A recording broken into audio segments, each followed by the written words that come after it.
Okay, today we're going to do Daf Dalet. Okay, when we thank Hashem that we're able to learn every day. And in this class of our learning, we should have some English immediately. Okay, we learned in the Mishnah that if someone says, I'm going to be a Nazir, from one of the items that a Nazir is not allowed to partake of, I'm not going to have the seeds, I'm not going to have the pits, I'm not going to take a haircut, I'm not going to become tamei. So there was the opinion of the Mishnah was that the Tana of the Mishnah was that that's considered a Nazir. Once he said that, he becomes a Nazir for everything. Gemara said that this doesn't agree with the opinion of Reb Shimon. Because Reb Shimon said exactly the opposite. Shimon said a person can only become a Nazir if he says, I'm a Nazir from everything. If he says, I'm a Nazir from one of those things, he doesn't become a Nazir at all. What's the reason for Reb Shimon?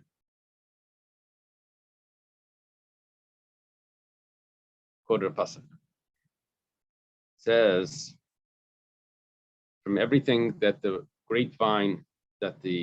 grapevine of wine produces, from the pits, from the peels to the pits. So it means it's including everything. Now it's interesting, that pasuk did not exactly mention the haircut but it's because it says, it already said the grapevine. It says from the peels to the pits. It means it was trying to tell me as an example that you have to say, I'm a Nazir from everything, from the peels to the pits. Everything. And the same thing would apply, that it has to be a Nazir from everything by the haircut and also the not becoming tamei. The rabbis say no. The rabbi says that it says in the pasuk from wine and from shecher, which is like a hard wine, or such a thing. Mead, is that what they call it? But mead is from honey. It says here they added honey to the wine. Seashells abstain from wine and strong drink. So I think of Strong alcohol, drink. but you were saying yesterday that vodka. That would be permissible. Yeah. This is specifically a hard wine. Oh, a hard wine. Wine is hard already. No, it's like a cognac. Yeah. Yeah. Here it quotes the same thing you said, from anything that is made from the grapevine, from its pits, not to the grapes. How do we know that this is pertaining to? It says that in that section of the Nazir. Here, If you look up Bamidbar 6, yeah, it's referring to the Nazir. Yeah. So,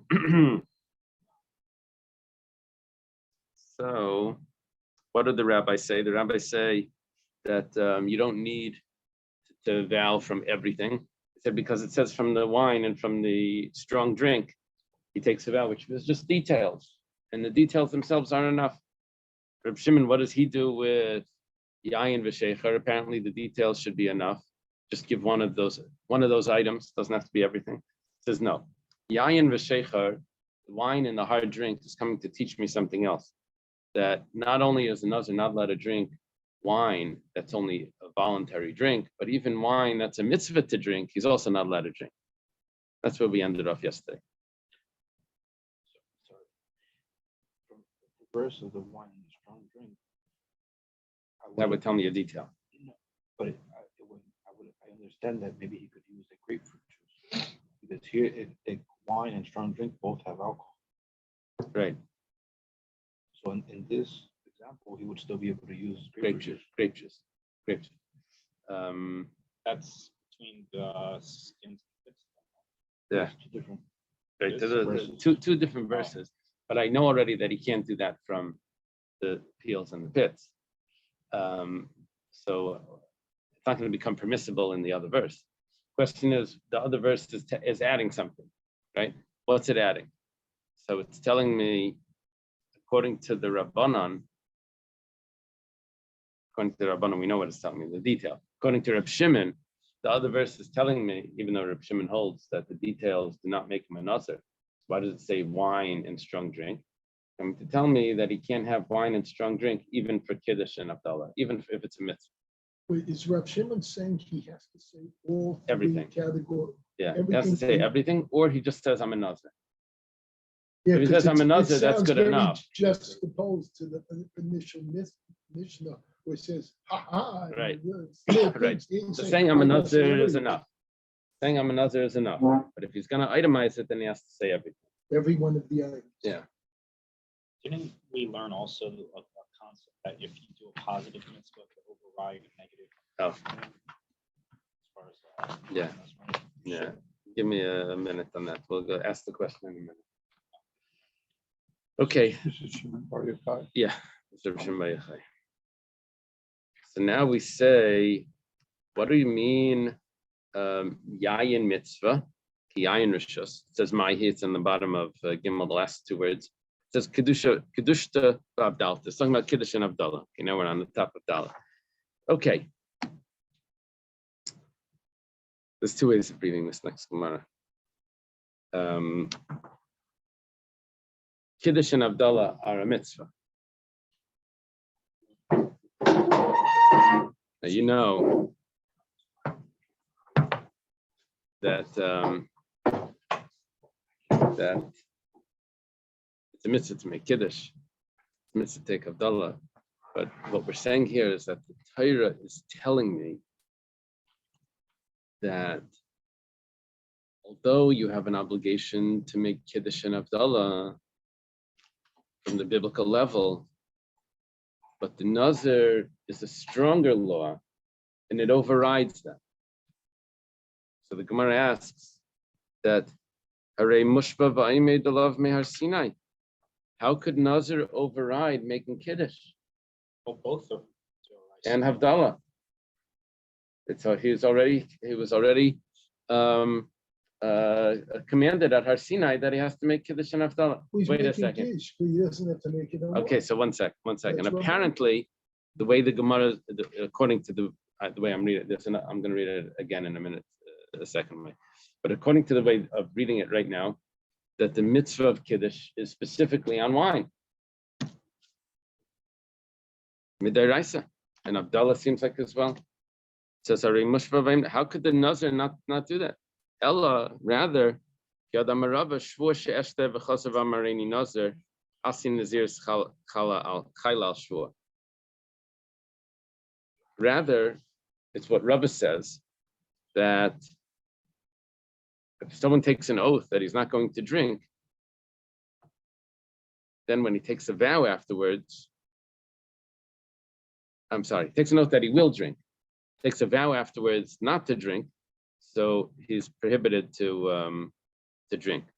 So therefore, the Naziris will take effect. So what we happen right now is that we've just switched from what was the obligatory drinking of wine, not Kiddush and Avdallah. It was someone took a vow that he's going to drink wine. And so what we're saying now is that when he becomes a Nazir and he says he's not going to drink wine, so the Nazir makes him prohibited from drinking the wine that he took a vow that he was going to drink. So that, just one second. The commentators over here say, what's the difference?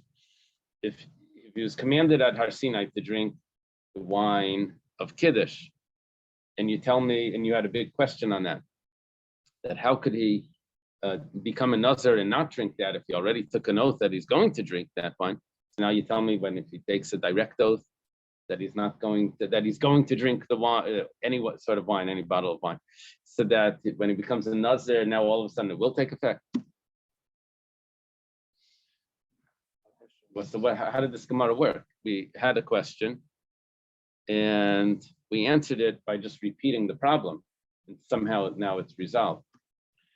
So in this case, the vow is more like meaningful than the oath. That's what comes out according to this reading of it. Yeah. But usually it's the opposite. Like the oath is stronger. Usually the oath. Because the oath has Hashem's name. Yeah. Usually, well, the oath has Hashem's name and the vow doesn't.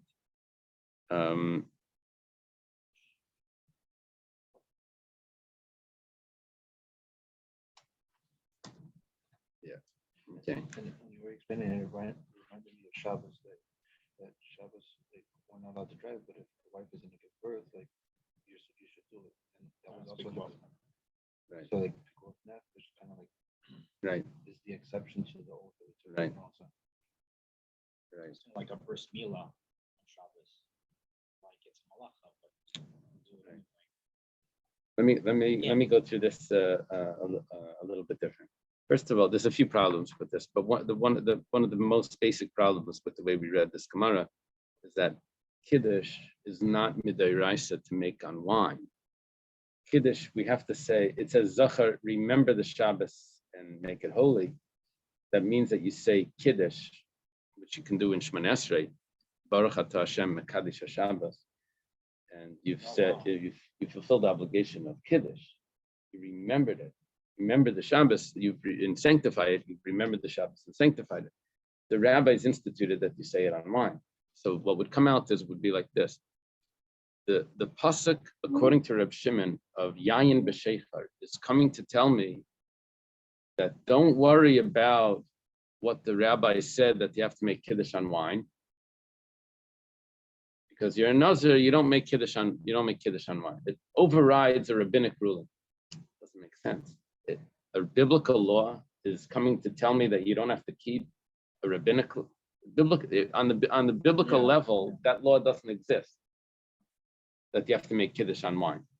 There is no law to make Kiddush on wine on the biblical level. So I have a pasuk coming from a biblical source that's telling me not to observe that, not to follow the rabbinic law. There is no rabbinic law. Why do I need a pasuk to tell me something that doesn't exist on the biblical level? It doesn't have the biblical level have a law that says that we must listen to the rabbi. That's an interesting question. That's an interesting point. What Hillel's suggesting is that the rabbis in later generations are going to institute that you have to make Kiddush. So if you view a rabbinic law as if it's a biblical law, because the Torah says that you have to follow the rabbis, and that means that this law is one of those laws that the Torah says we follow the rabbis, so it becomes a Torah law. So then it's very good. Then this shot would work. Yeah, according to that interpretation, that would be the way they have to explain it, because otherwise there's no explanation for this. But on a simple level, usually you don't say that when the Torah is saying something, it's referring to laws that were decrees that were made later. I thought this is actually defining.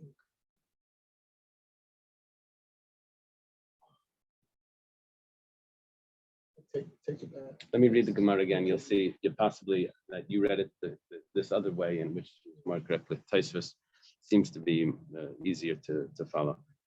It says, we asked, I'll read it again. We said, what is the wine of mitzvah that the Nazir is not going to drink? It says Kiddush of Abdal. It's Kiddush and Abdal. Gemara says, goes like this. Hari mushpa v'imid mehar Sinai? That's a rhetorical question. Is Kiddush and Abdallah something that was said by Har Sinai, and therefore the Torah is referring to it? That's impossible. Kiddush and Abdallah was not said by Har Sinai that the Torah should be referring to it. Ella, rather, we're talking about that he took on himself his own obligation to drink wine.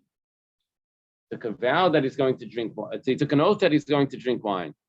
And then he takes a vow that he's going to be a Nazir.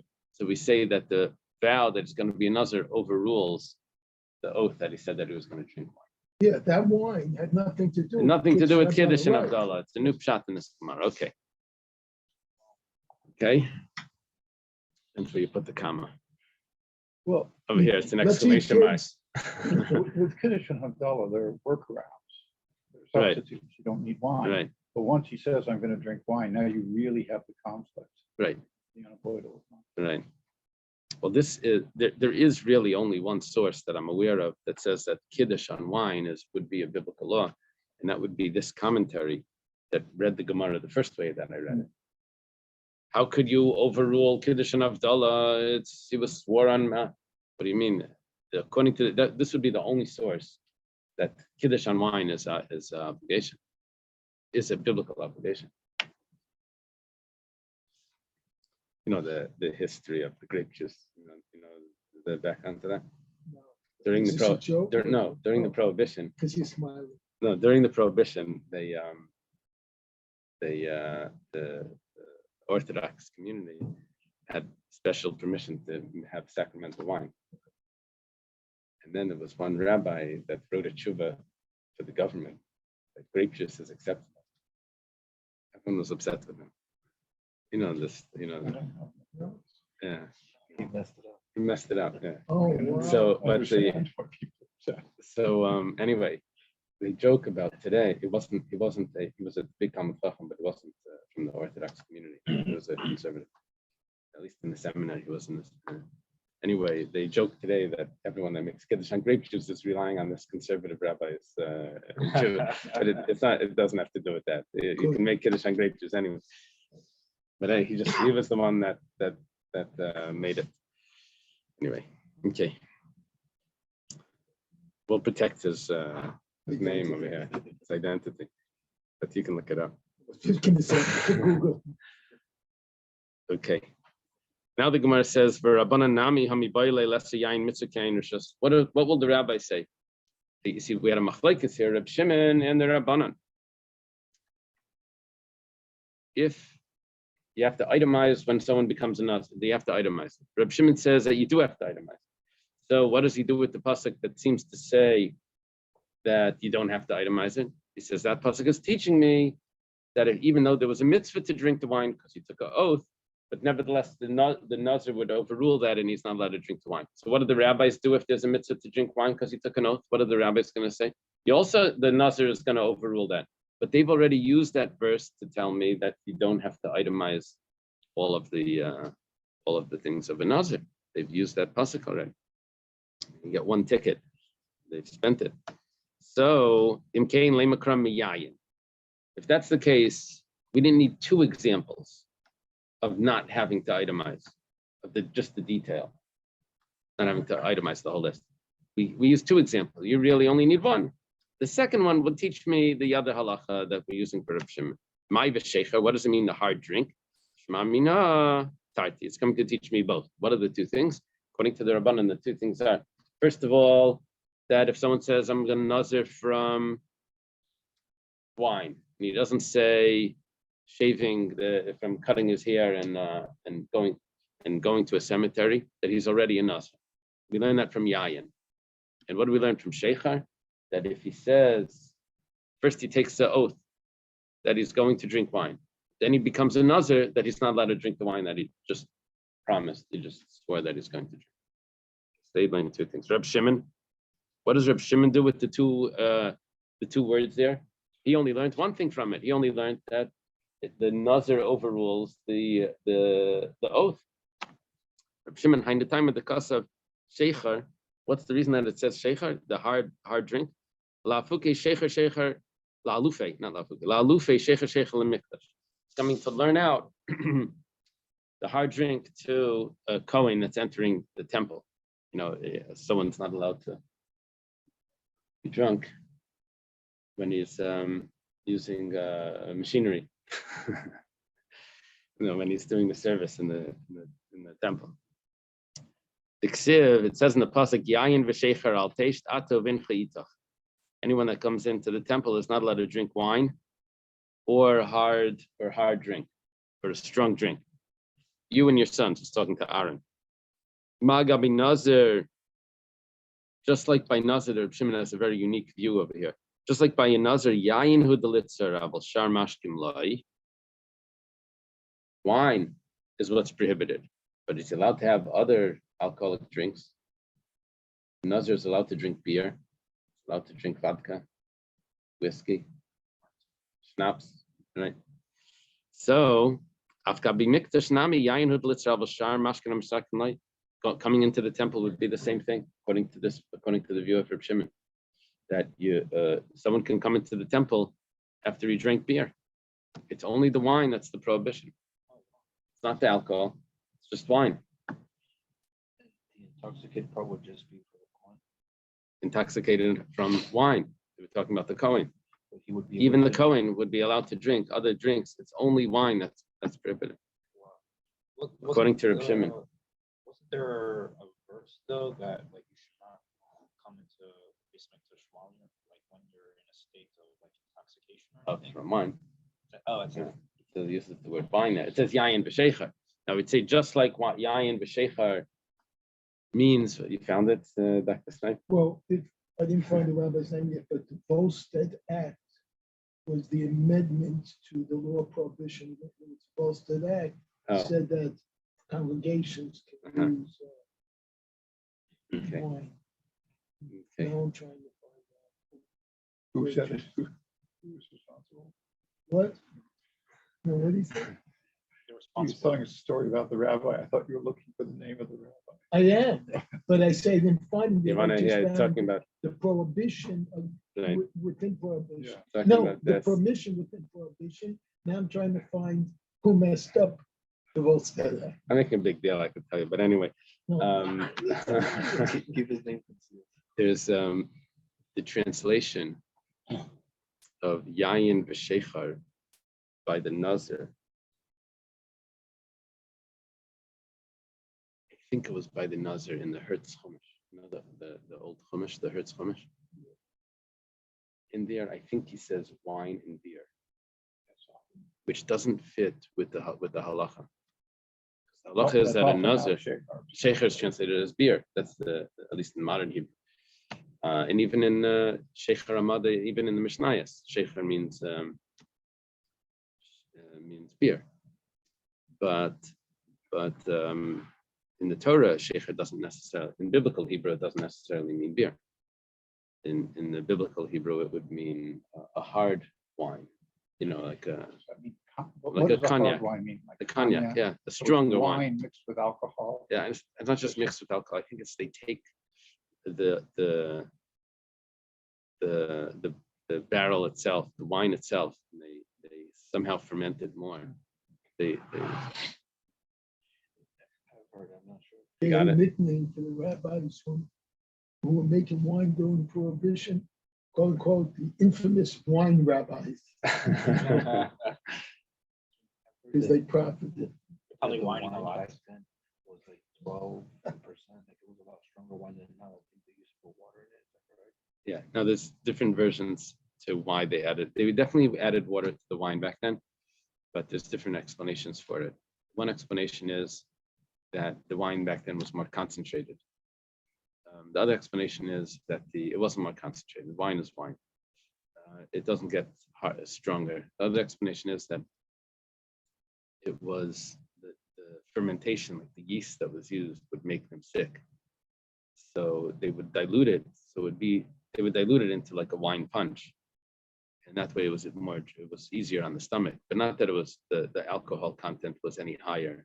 Diluted was just meant that it was diluted wine. Like today, you dilute if you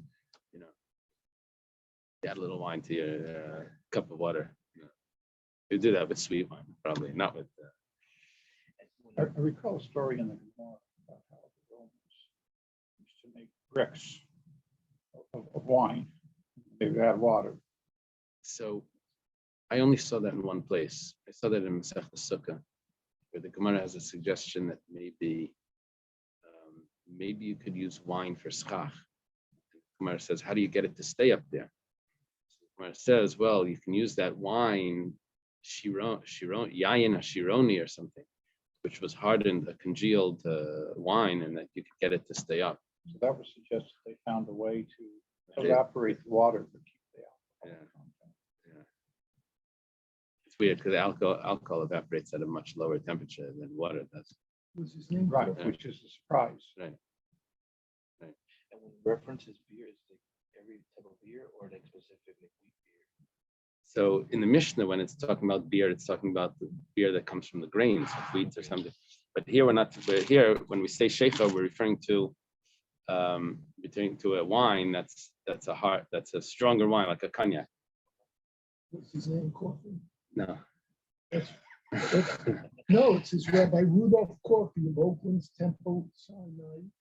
this Reform congregation complained that 50 Jewish families took Almedia that apparently swelled to a population of 500 during Prohibition. And he says 90% of the wine. He also said fake congregations had sprung up in Oakland, and 90% of the wine withdrawn, if not 99, had been used for any but religious purposes. So saying this Reform rabbi really caused the whole stir. So you're saying he wasn't the one? No, he wasn't the scholar that wrote up based on the Gemara. Okay, now the Gemara says, according to according to Reb Shimon, we're going to learn that in the Beis Hamikdash, a Kohen is allowed to enter if he's drunk from beer or vodka or something. But this excludes the view. This is different than the view of Rabbi Yehuda. So in other words, Rabbi Yehuda holds clearly not like this. The Tanya was taught in a brayso. Rabbi Yehuda Aimer, Achal devela ki'ilis. If he eats a what's devela? Fig, right? Fig from Keila. This is a place, I think. That the fig itself would be fermented, and you can get drunk eating this fig. It's like a rum cake. Right. It's not rum. Right, those rum balls. Or he drank honey or milk. I don't know if it even means fermented. Maybe it means that somehow it has like a similar effect. V'nichnas the he enters into the mikdash chayav. It would be chayav. So in other words, it clearly doesn't need to be wine, according to Rabbi Yehuda. And this argues with the view of Reb Shimon that says that it doesn't need to be wine. Iba Yisayim, if you want to tell me, what does Reb Shimon do with that extra word, sheichar? Says Reb Shimon lesle yisachal alisser.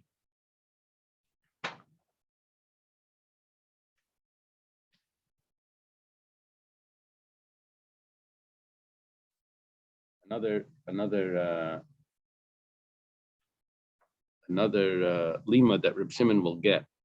Tanya, it says like this. I didn't translate it. We'll translate it in a second. It's on in the brayso. Reb Shimon Aimer Eichel nevela b'yom kippurim pater. Someone eats a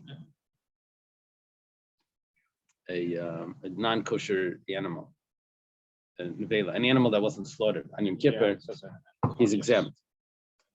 He's exempt for the violation of Yom Kippur, even though Yom Kippur is a rule that includes a lot more than just non-kosher food. Non-kosher was prohibited, right? It's any food. So you would think it's like more like an umbrella prohibition that should, remember, we called it an Isser Koilo, It's not a violation of Yom right? It Kippur, includes it's, more inclusive, just a violation of right? But nevertheless, so we would say, not like Reb Shimon, we would say that there's two prohibitions there. There's the prohibition of eating non-kosher, and there's also the prohibition of Yom Kippur. How did he get one prohibition to stack on top of the other? Well, it was more inclusive.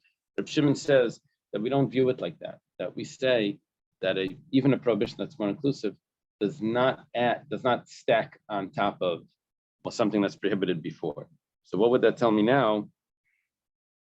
Do they both have the same punishment? That's called a Isser Meisif. If you have it, but besides for that, we said two things. We said the Isser Koil and Isser Meisif. If one of them, no, that we didn't say, that was called the Isser Chamar. If one of them was stricter, then there was a view that said that maybe it is stackable. But whatever the case is, either it's more inclusive or even if it's stricter, whatever the case is, Reb Shimon doesn't hold of it. Now, what's going to happen is that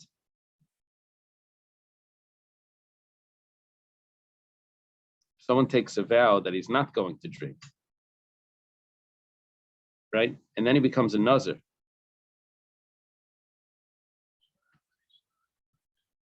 So maybe we would say that he already had a vow that he's not drinking. when he said he's not going to drink, does that imply he's Not going to be a another. Nazir? No, Oh, he just said, I'm not going to drink. He quit drinking. Isn't that one of the vocab though that we said? Someone- No, we That's didn't implied. actually use that term. We said, He didn't say, no. There were others, but not. If he says he's not going to drink, that means he's not going to drink. And then he takes on another vow that he's going to be a Nazir. So normally, Reb Shimon would say, well, if he's already prohibited from drinking, if he's going to drink, he's only violating the first vow, but he won't be violating the second vow. Because Reb Shimon holds you don't have a prohibition that stacks out on another prohibition. And this is an exception where he has the extra word of Sheikha that's going to teach me that it's going to be by a Nazir, it is going to work. As we were looking for what's Reb Shimon going to do with this extra word, because Reb Shimon usually holds that leslie isser chalal isser, that one prohibition can't go on another prohibition. Over here, he would say that it would. Okay. Now we go back, going back to the beginning. Reb Shimon said that you have to itemize it. See, it says everything that the vine produces from the peels to the pits. What do the Rabbanan do with that? Apparently, you have to itemize it. So, the Rabbanan say that a person is not allowed to eat a kazayas of grape products, an olive size of grape product, an olive size of grape products. So let's say he has a little bit of wine, a little bit of the grape, a little bit of the pit, a little bit of the peel, and it adds up to an olive size. Rabbanan say that the pasuk that Reb Shimon used to tell me that you have to itemize the whole thing. The Rabbanan use it to tell me that you can use it to combine all of those to add up to a kazayas. Usually we don't say that a liquid together with a solid could add up to the same shear. It's interesting over here. It sounds like it's going to. What does Reb Shimon do? If the Rabbanan use that pasuk to teach me that you can combine everything to the amount that would make him obligated, and Reb Shimon uses that pasuk to tell me that you have to itemize every prohibition of the Nazir to become a Nazir. How do they know that about combining? My answer is very simple. Reb Shimon Leslie Tzirif. Reb Shimon doesn't hold of combining. The Tanya was taught in a brayser. Reb Shimon Aimer Kol Shul Amakis Leimer Kazai Selin Carbon. It's already a prohibition. The smallest amount. Regarding malchus, which would lashes, which is what someone would get if he violates the laws of Nazirus, he would get malchus even from the smallest amount. So why do we have a rule that there's certain sizes? And that's regarding bringing a sacrifice. Comes out that whole machlokes we had in Yuma, last parak of Yuma, Rabbi Yechanan, Reish Lakish, Chatzi Shir, and all of this. That's only the whole shear concept would just be regarding the korban, regarding malchus. Not over there. It was regarding other things. It was regarding Yom Kippur. That must not follow the view of Reb Shimon. That's Gemara. So the Okay. kol shahu that we have like on Pesach is actually Comes out for Nazir as well. Yeah. Test question. Yeah. It's no trivia in the Torah, but nevertheless. For you. Okay. Next Mishnah. Harini Kishimshin. Someone says that I'm going to be like Shimshin. Kiben Manayach. He has to add that in. And he says, we're going to see in the Gemara that he has to also say, like the son of Manayach. Manayach is the Shimshin's father. It's funny, it doesn't say his mother's name because the Torah, the text doesn't tell us his mother's name. But there was a Gemara somewhere we learned that her name was Slalfunis.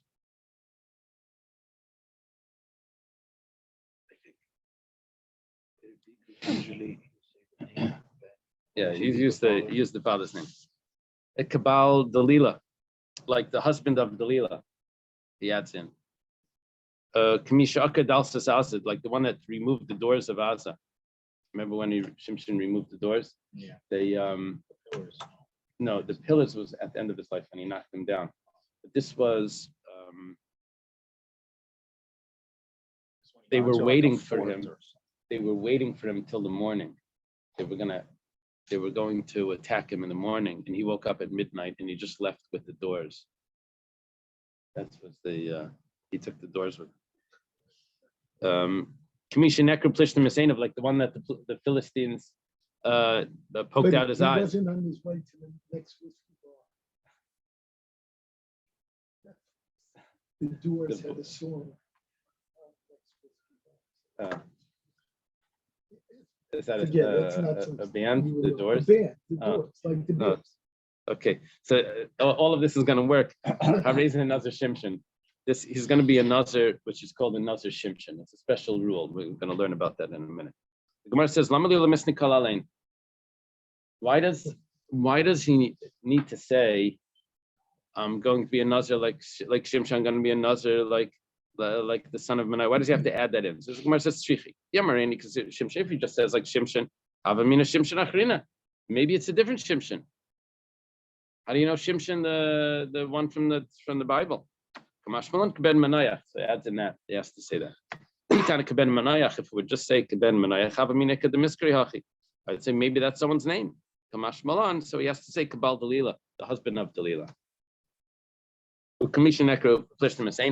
Or he doesn't have to say Kabal Dalila, he could also say like the one that the Philistines poked at his eyes. Now the Mishnah says, Ma be Nazir Olam Nazir Shimshon. What's the difference between a Nazir Olam, a Nazir forever, and a Nazir Shimshon? Now we didn't mention a Nazir Olam that the Mishnah should even tell me what's the difference between them. You never mentioned it yet. How do you say what's the difference? So the Gemara is going to say that we're going to add in some words here to make this Mishnah more readable.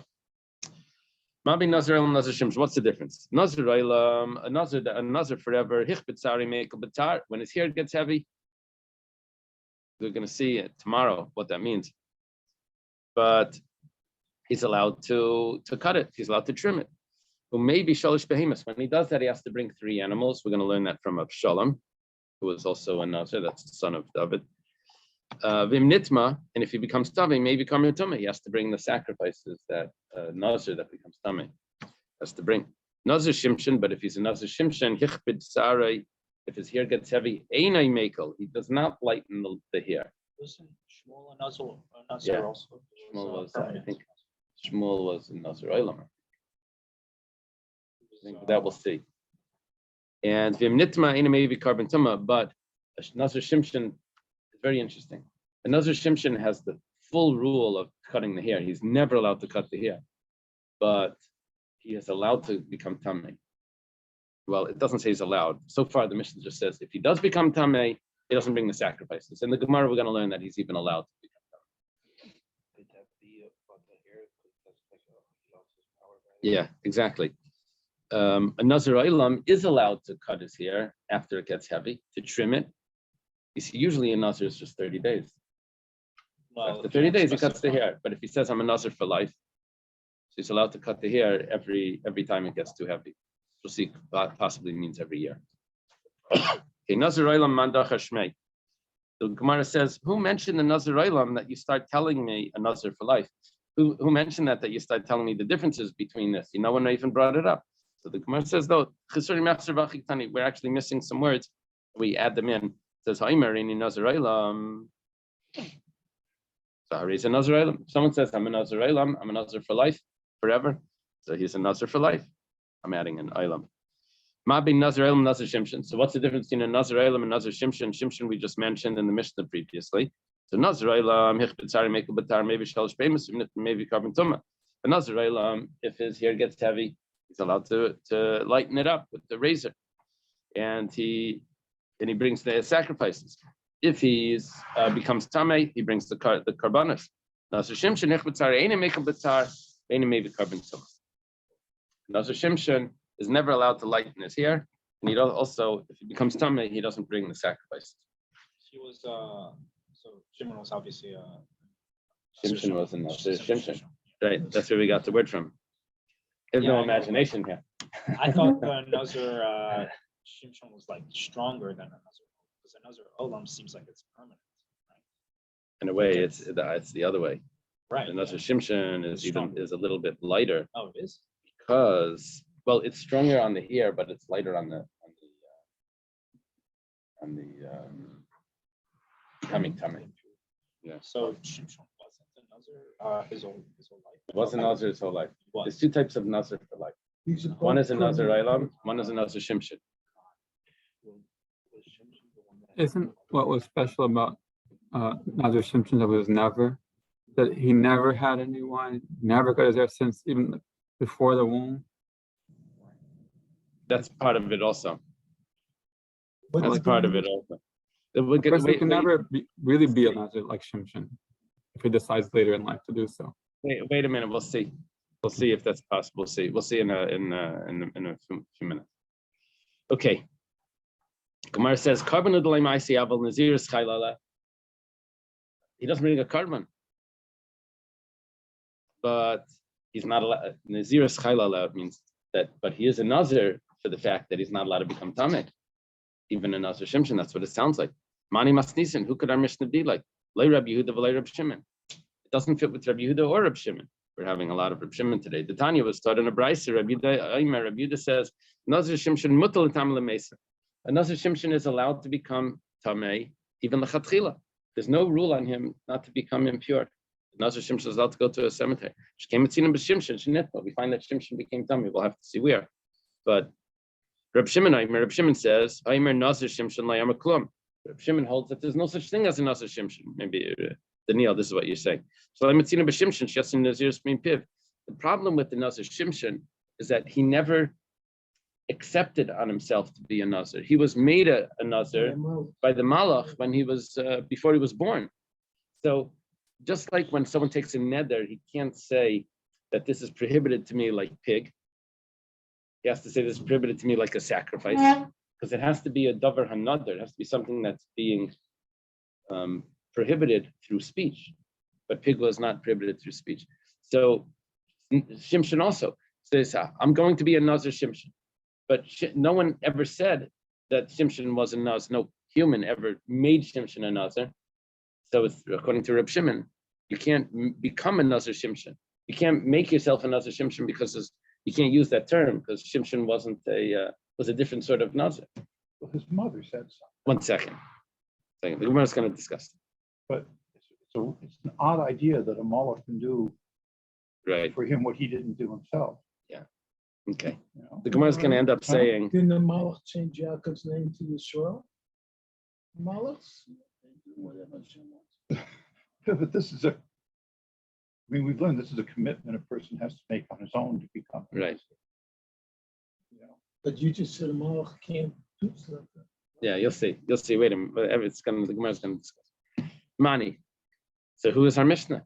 Our Mishnah seems to say that you're not allowed to become a Nazir, but if you do, you don't have to bring the sacrifice. Now, according to Rabbi Yehuda, you're allowed. I'm sorry. Our Mishnah seems to say that you're not allowed to become Tamei, but if you do, you don't have to bring the sacrifice.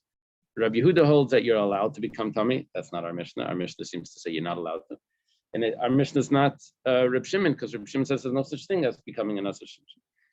Samani, Rabbi Yehuda, he says even a Chatchila person, a Nazir Shimshon could become Tamei. Masdisen Ketani im nitma. And our Mishnah says, if he became Tamei, which sounds like only after the fact, but not the Chatchila, not at initio. Reb Shimon, if it's Reb Shimon, I'm like Chayla and Nazir's Klal. Reb Shimon says he's never a Nazir. Gemara says, Leilam Rabbi Yehuda, really it's the opinion of Rabbi Yehuda.